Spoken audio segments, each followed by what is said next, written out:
Hey guys, Sko here.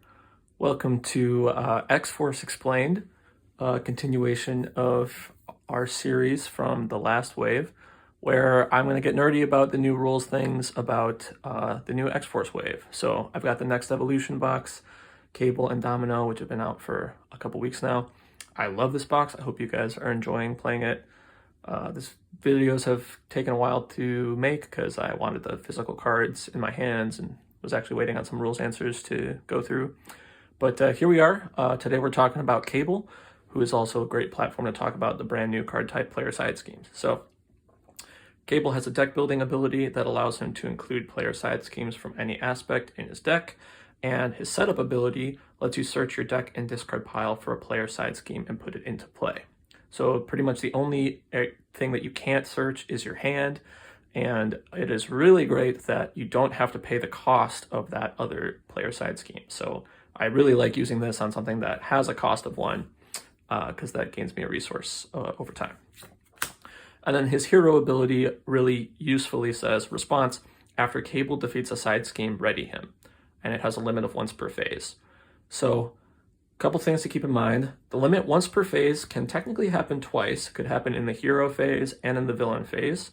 It's kind of difficult to defeat a side scheme in the villain phase. However, he does have at least one card in his kit that allows for that to happen. And it cares about Cable defeating it. So to keep this straight, you need to think of what cards count as an extension of Cable. It doesn't mean only Cable's basic thwart, although his basic thwart is certainly Cable. But if you are using an upgrade or an event, then Cable is performing that action. So if you use an event or an upgrade to remove threat from a side scheme and that defeats that side scheme, that's going to let you trigger this ability and ready Cable. The things that are not Cable are your allies and your supports. So if you have a support or an ally that removes the last threat from a side scheme, that side scheme is defeated, but Cable did not defeat it, so he does not ready. Also keep in mind that permanent side schemes cannot be defeated, so if you've got something that the scenario has permanently out and you remove the last threat from it, you're not able to use this ability. It requires the side scheme to actually be defeated. Slightly more generous version of this ability is Gray Malkin's response. It says, after a side scheme is defeated, ready Gray Malkin. So Gray Malkin doesn't care who defeated the side scheme. So it could be a support or an ally or a different player, and you'll be able to trigger Gray Malkin's response in more situations than you'd be able to trigger Cable's response. But anyway, before we get too deep into Cable, let's talk about the brand new card type player side schemes. So they look like this. They basically are a side scheme with a resource icon and a cost. You can play them on your turn at the same speed as, or like every non-event card. It has to be during your turn, and you pay the resource cost. Most of them cost 1, and then you put them into play. They're going to enter with a starting amount of threat, which is going to multiply by the number of players. So build support here would enter with 3 threat in solo, 6, 9, and 12 if you have 2, 3, or 4 heroes in the game.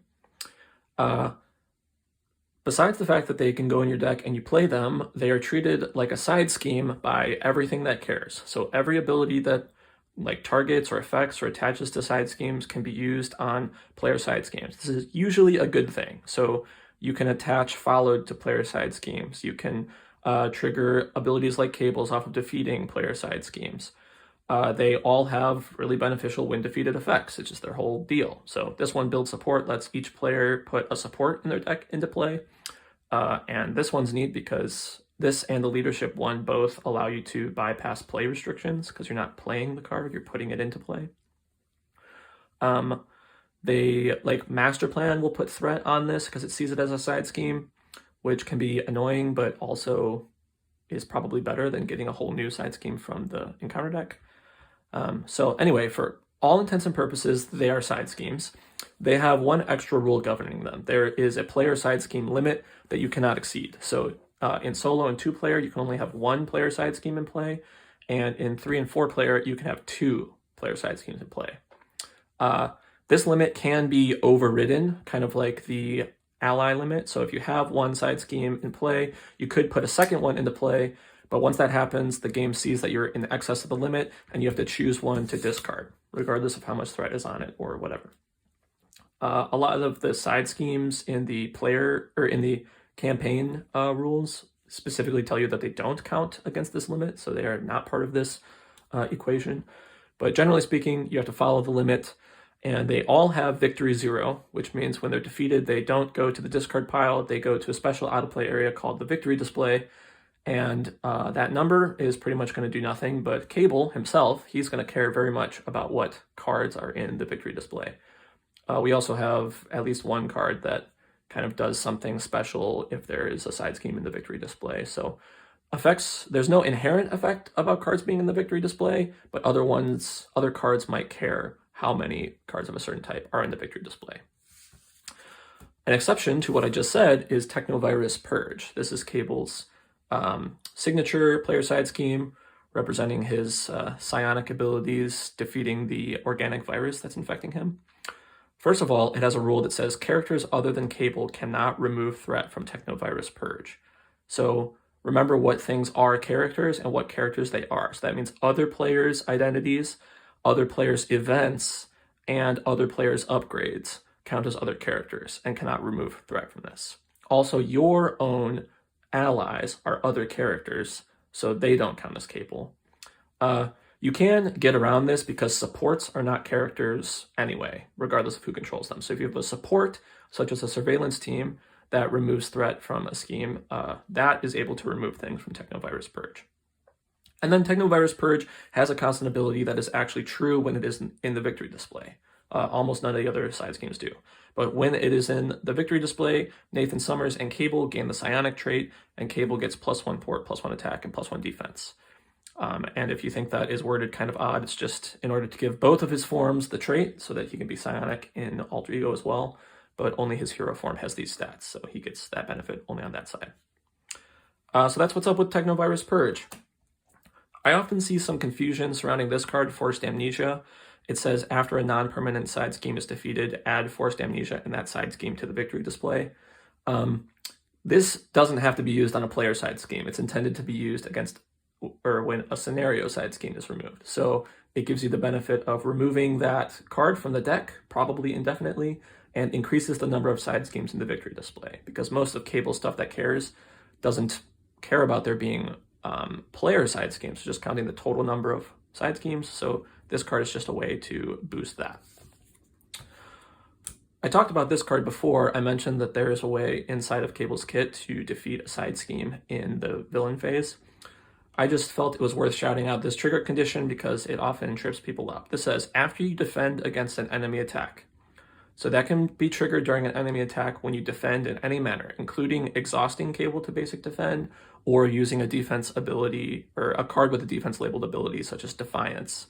But regardless of how you defend the attack, this trigger condition happens at the end of the attack. So after the damage is dealt, or not dealt, is when a trigger condition like this happens. So you have to survive the attack. When the attack is finished, then you can respond with this card and be able to remove threat from a scheme. Cable has this really unique card, Temporal Leap, which kind of lets him time travel a little bit. It says when the main scheme would be completed, you get to remove this card from the game, put a side scheme from the victory display into play, and move threat from the main onto that side scheme. So because it says would, this happens before the main scheme is defeated. So this can jump in ahead of you losing the game, or it will prevent the main scheme from completing or from advancing. So if you have multiple stages of the deck, this will stop it from advancing to the next one if it is not completed after the threat is moved. If you had only one and it had like a win completed effect, like a MaGog kind of situation, this would jump ahead of that because of the wood. And when if you're on the last scheme and you would lose the game, this gets to jump ahead of that. So really cool ability. However, if you are not able to move threat because of a crisis, you can't do this in the first place. And also if they're scheming by more than 4 over, then this is not going to have any effect because it doesn't inherently prevent the thing from being completed. It just moves 4 threat off of it. So if they were overshooting it by more than 4, then unfortunately you're out of luck.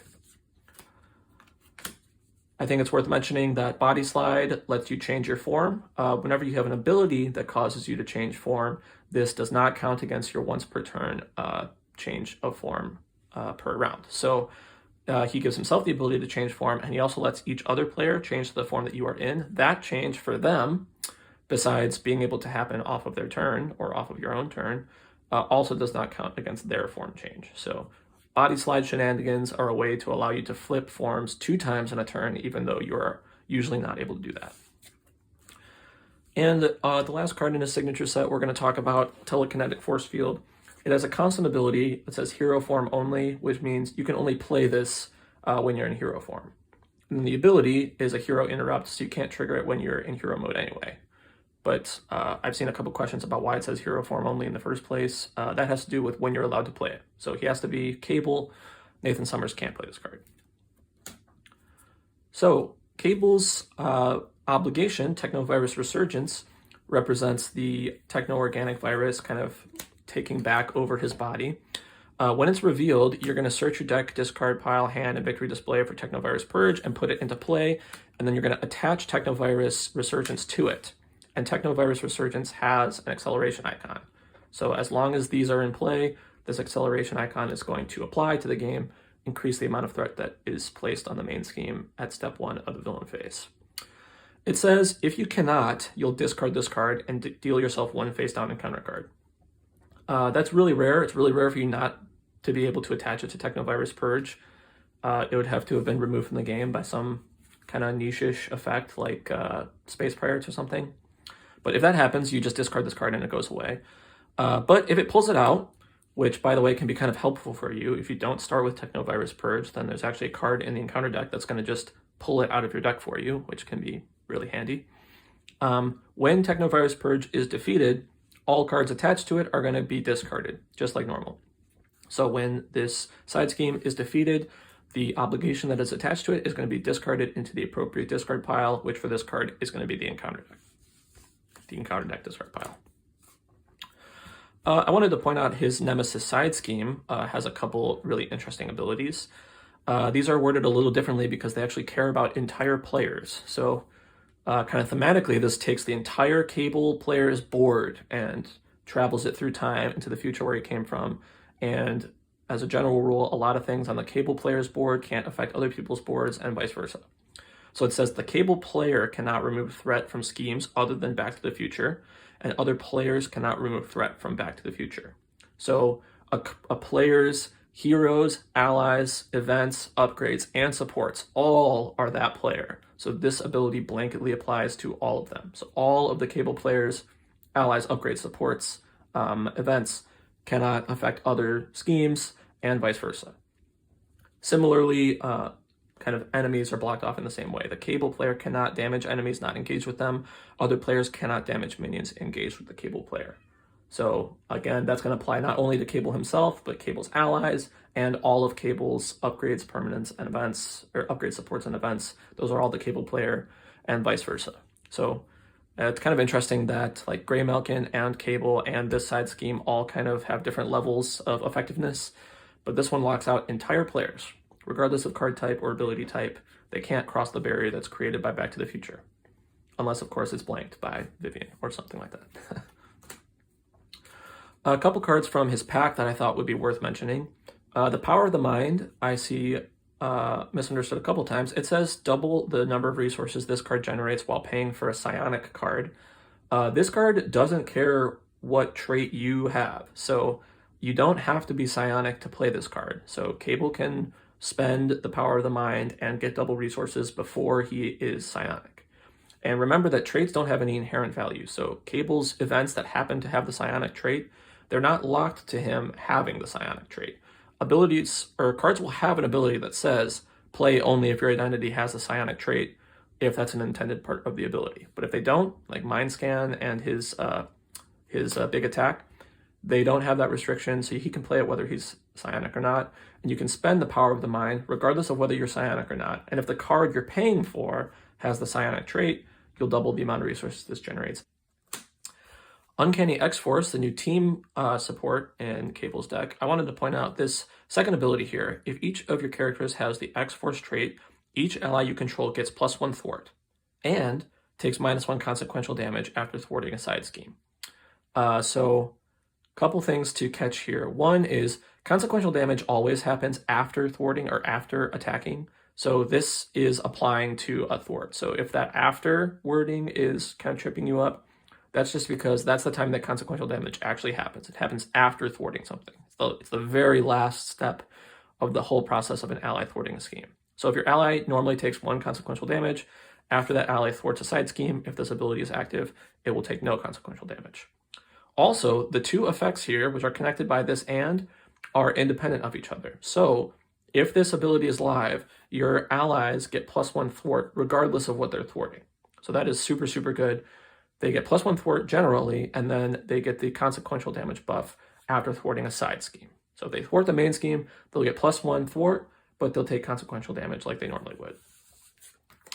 And finally, this is kind of just a sort of a fun fact, I think. Actually, fact might be a little strong because I haven't gotten this 1000% confirmed.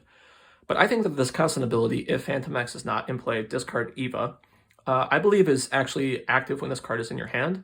It has a constant ability causing you to discard it whenever Phantom X is not in play. This is not a big deal because we already know that when you're drawing up to your hand size, constant abilities can happen kind of in the midst of that and still cause you to draw up. So if you're drawing this card in your hand like a normal turn, Phantom X happens to not be in play, you'll discard it and you'll keep drawing until you reach your hand size. Furthermore, Phantom X himself can grab this from the discard pile, so it's not like you're losing the ability to use it. I don't know if I've even sent that question in specifically. If you don't play it exactly this way, nobody is going to enforce this on you. I just think it's kind of a funny thing to be true about this card, that it pulls itself out of your hand as long as Phantom X is not on the field. Anyway, that's what I thought of to cover for Cable and his player side schemes. If you have any questions about something that I said or something else in the box of the character, please ask in the comments and I will try to answer them and just keep playing this box and having fun. Peace.